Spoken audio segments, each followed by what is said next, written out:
When Odegaard burst onto the scene at 16, he was always expected to achieve great things, but the early years of his career didn't necessarily go quite as anticipated.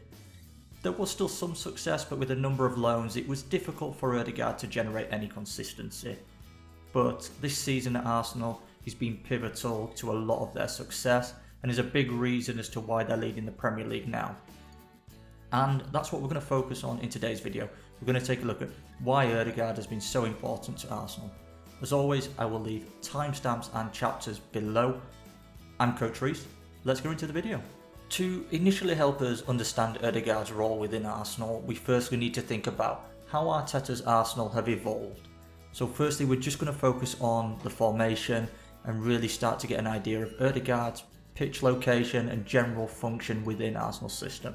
In previous seasons, Arsenal have initially favoured a 4-2-3-1 formation, with Xhaka in the double pivot and Odegaard at least beginning as the number 10, but he would generally move into similar areas that we're seeing him in now.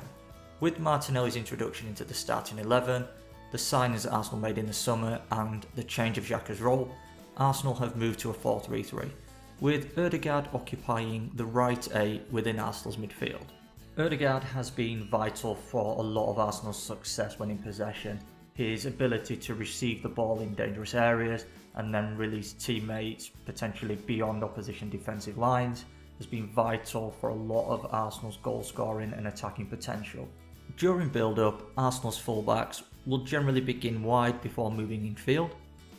Within this stage, Arsenal will generally try and build through Thomas Partey, who is Arsenal's main link between their defensive unit and forward players.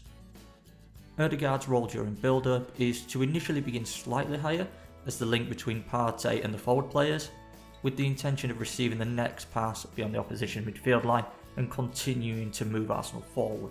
There is flexibility within Arsenal's midfield, and this means that when required we will see Odegaard drop deeper to link up and provide Arsenal's defensive unit with an additional support if needed. As Arsenal move forward, we really start to see Odegaard's influence on Arsenal's attacking approach and just how dangerous he can be from within that right half space.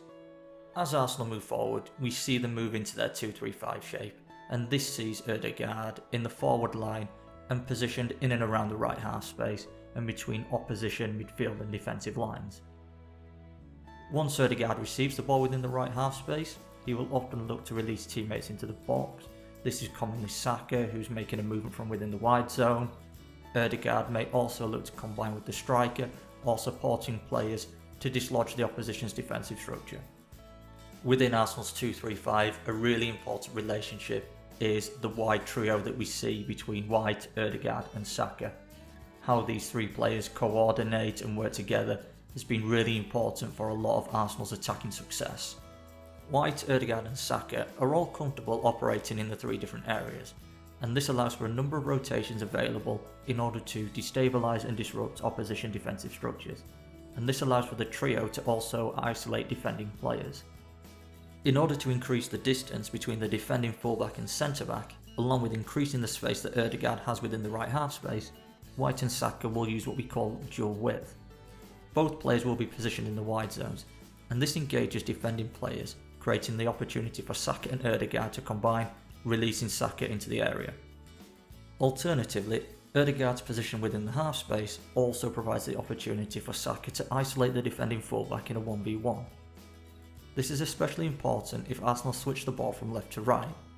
Odegaard's positioning within the right half space will force the fullback to move centrally. This creates the space in the wide area for Saka to receive the ball and then attack the opposition fullback. Within Odegaard's game, along with assists, we're now seeing him be a much more consistent goal scorer for Arsenal, and his goals generally come in one of two ways, and we're going to take a look at both of those now.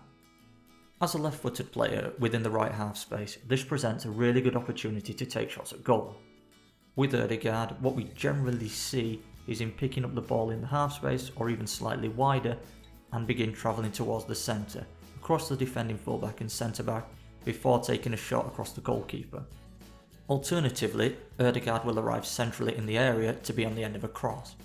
This happens when Arsenal build on the right, but is much more common when Arsenal build on the left. The timing of Odegaard's movements into the area are vital for his success, and this allows him to arrive in the area in a position that generally leaves him unmarked for either a first or second ball. Odegaard's having a fantastic season and has been a huge reason why Arsenal are experiencing the success that they are, and hopefully, as an Arsenal fan, they can go on to win the Premier League title. So what are your thoughts on Odegaard and Arsenal this season? Can they do it? As always, I do hope you found the video useful. If you did, don't forget to like, comment and subscribe. I've been Coach Reese. Have an amazing day.